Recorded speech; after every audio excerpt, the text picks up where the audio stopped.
Discipline इस 2 साल की जेईई की जर्नी में सबसे इम्पोर्टेंट फैक्टर रहता है। मैंने इस 2 साल की जर्नी में काफ़ी फैमिली आउटिंग्स भी मिस करी हैं ताकि मेरी स्टडी लैग ना कर जाए कहीं पे भी। डिसिप्लिन ही अपने एम को अचीव करने के लिए सबसे इम्पोर्टेंट है। Hello friends, my name is Pulkit Malik. मैंने 2023 में 2 ईयर प्रोग्राम के लिए जेईई एडवांस और मेंस की प्रिपरेशन के लिए आकाश ज्वाइन किया था। एक्चुअली मुझे आकाश के बारे में मेरे एक फ्रेंड ने रिकमेंड किया था, जिसने जेईई की तैयारी आकाश से ही करी थी। उसने मुझे बताया कि आकाश का कॉम्पिटिटिव एनवायरनमेंट बहुत अच्छा है, टीचिंग भी काफ़ी अच्छी है और स्टडी मटेरियल भी काफ़ी अच्छा रहता है। तो मैंने 2 ईयर्स के लिए आकाश से ही तैयारी करी है जी। मैंने 8th क्लास से ही अपना मन बना लिया था कि मैं इंजीनियरिंग में ही परस्यू करूँगा, क्योंकि मेरा फैमिली बैकग्राउंड भी वैसा ही है। मेरे फादर भी एक इलेक्ट्रिकल इंजीनियरिंग है और मेरी दीदी भी आईआईटी दिल्ली से मैथमेटिक्स एंड कंप्यूटिंग में पास आउट है। मेरी दीदी ने मुझे आईआईटी दिल्ली के कैंपस और एनवायरनमेंट के बारे में बताया, तो वो सब कुछ देखकर मैंने भी आईआईटी दिल्ली में ही सीएस परस्यू करने का अपना एम बना लिया। जेईई प्रिपरेशन के लिए मेरी स्ट्रेटजी यही रहती थी कि पहले तो मेरा एम होता था कि मैं क्लास में ध्यान से सुनूं और सारे नोट्स क्लास में ही बना लूं। फिर घर आकर मैं उन नोट्स को अच्छे से एक बार ही रिवाइज करता था, फिर क्वेश्चन प्रैक्टिस करता था। रोज़ मैं कोशिश करता था कि 5 से 6 आवर्स तीनों सब्जेक्ट की प्रैक्टिस कर लूँ। मैं किसी भी दिन कोई सब्जेक्ट मिस नहीं करता था और फिर जब टेस्ट आता था मैं अच्छे से एक बार रिवाइज करके टेस्ट देता था। टेस्ट का रिजल्ट आने के बाद एक बार अपनी गलतियाँ देख के टीचर्स के साथ डिस्कस कर लेता था और जो भी गलतियाँ होती थी मैं अपनी एक नोटबुक में नोट कर लेता था ताकि मैं उन्हें दोबारा नहीं करूँ। चैलेंजेस तो मुझे इस 2 साल की जर्नी में काफ़ी आए हैं। पहला चैलेंज तो शुरुआत में यही रहता था कि मुझे अपना एक शेड्यूल फिक्स करना था। तो मैंने अपना एक शेड्यूल बनाया और उसी के अकॉर्डिंग मैं सारा दिन अपना काम करता था। फिर एक चैलेंज ये भी रहता था कि केमिस्ट्री में इनऑर्गेनिक या फिर ऑर्गेनिक पढ़ने का ज़्यादा मन नहीं करता था, इंटरेस्ट नहीं डेवलप होता था। इसलिए मैं दिन में इंस्टीट्यूट से आने के बाद स्पेसिफिक 2 घंटे केमिस्ट्री के लिए निकालता था और उस टाइम में मैं केमिस्ट्री पढ़ता था ताकि दिन में मेरी केमिस्ट्री पढ़ना रह ना जाए। और फिर मैथ्स में कुछ टॉपिक्स में जैसे कोनिक सेक्शन, जिनमें काफ़ी सारे रिजल्ट होते हैं याद करने के लिए, उनमें काफ़ी दिक्कत आती थी। तो उसके लिए मैं उनकी एक फार्मूला फाइल बना के सारे रिजल्ट नोट कर लेता था ताकि मुझे कुछ भूले ना। और चैलेंजेस तो सभी को आएंगे इस 2 साल की जर्नी में, बस हमें उसका सोल्यूशन देखना है भी क्या हो सकता है और उसे ख़त्म करना है। लास्ट के कुछ मंथ्स में मेन तो मेरा फोकस रिवीजन पे ही रहता था।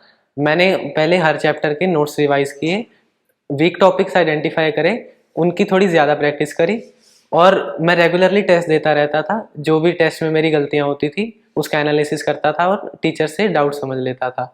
सर, वो पैराबोला का नॉर्मल स्लोप वाला फॉर्म दोबारा एक बार समझा दें। ये पैराबोला है, हमें इसमें नॉर्मल चाहिए। तो नॉर्मल जो होती है वो टेंजेंट के परपेंडिकुलर रहती है।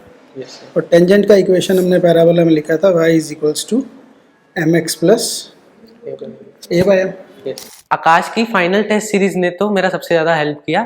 फाइनल टेस्ट सीरीज में पहले पार्ट टेस्ट होते हैं, बाद में full syllabus test. Part test में मेरी टॉपिक वाइज रिवीजन खत्म हो गई और फुल टेस्ट देकर मुझे एक्चुअल जेईई मेंस देने का कॉन्फिडेंस मिला।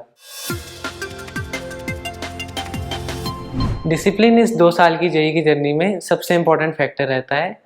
मैं पहले कोशिश करता था कि एक रियलिस्टिक टाइम टेबल बनाऊं, फिर डिसिप्लिन के साथ उसे रोज़ फॉलो करता था। अगर कुछ दिन में मुझे कुछ चेंज करने की नीड फील होती थी तो मैं उसमें चेंज भी कर लेता था, पर कोशिश करता था कि किसी भी दिन मेरा टाइम टेबल मिस ना हो। मैंने इस 2 साल की जर्नी में काफ़ी फैमिली आउटिंग्स भी मिस करी हैं ताकि मेरी स्टडी लैग ना कर जाए कहीं पे भी। डिसिप्लिन ही अपने एम को अचीव करने के लिए सबसे इम्पोर्टेंट है। मैंने सेल्फ स्टडी और कंबाइंड स्टडी में ज़्यादातर सेल्फ स्टडी को ही प्रेफर किया है, क्योंकि हम सेल्फ स्टडी में अपने खुद के हिसाब से पढ़ सकते हैं। कुछ टॉपिक्स जिनमें ज़्यादा डाउट आ रहे हों या फिर कुछ जिनमें डिस्कशन की नीड हो, मैंने उन्हीं में ही कंबाइंड स्टडी को सेल्फ स्टडी के ऊपर प्रेफर किया। बाकी ज़्यादातर टाइम मैं सेल्फ स्टडी ही करता था। इन 2 साल में आकाश में मेरा काफ़ी अच्छा एक्सपीरियंस रहा। टीचर्स तो काफ़ी सपोर्टिव रहते थे, कभी भी उनके पास कोई डाउट लेके जाता था तो साथ के साथ वो मेरा डाउट क्लियर कर देते थे। सारा दिन ही डाउट्स के लिए अवेलेबल रहते थे। सपोर्ट स्टाफ भी मेरी हर प्रॉब्लम को जल्दी से जल्दी सॉल्व कर देता था। इन 2 साल में मुझ में काफ़ी चेंज आए। पहले तो जैसे ही मैं 10 से +1 में गया, मेरा स्टडी के टुवर्ड्स सीरियसनेस और फोकस बढ़ा, क्योंकि मेरे सारे टॉपिक्स अच्छे से क्लियर हो रहे थे, कंसेप्ट्स अच्छे से क्लियर हो रहे थे, सब कुछ समझ में आ रहा था और मैं 3 से 4 घंटे लगातार फोकस के साथ पढ़ाई कर पा रहा था, जिसके कारण एग्ज़ाम में भी मेरा फोकस बढ़ा और मैं बिना थके पूरा एग्ज़ाम दे पाया। मैं सभी जी एस्पिरेंट्स को यही कहना चाहूँगा कि 11th में आते ही शुरू से ही सीरियसनेस के साथ स्टडी स्टार्ट करें, ताकि हमारा ज़्यादा शुरू का टाइम वेस्ट ना हो। 11th में आते ही टॉपिक्स काफ़ी वास्ट हो जाते हैं 10th के मुकाबले, तो शुरू से ही हमें सीरियस होकर पढ़ाई करनी चाहिए। तीनों सब्जेक्ट्स की एग्ज़ाम में इक्वल वेटेज आती है, तो हमें पढ़ाई के वक्त भी इक्वल इंपॉर्टेंस के साथ तीनों को टाइम देना चाहिए। जिस सब्जेक्ट को करने का मन नहीं भी कर रहा, उसे पहले ख़त्म करके बाकी दोनों सब्जेक्ट्स को बाद में करना चाहिए, ताकि वो सब्जेक्ट कभी भी सफ़र ना हो। हमें अपने टेस्ट मतलब अच्छे से देने चाहिए, टेस्ट में जो भी गलतियाँ हों उसे सुधारना चाहिए और अपने शेड्यूल को रोज़ अच्छे से फॉलो करना चाहिए। सोशल मीडिया से दूर रहकर हमें अपनी हेल्थ पर भी दिन में कुछ टाइम फोकस करना चाहिए। All the best, thank you.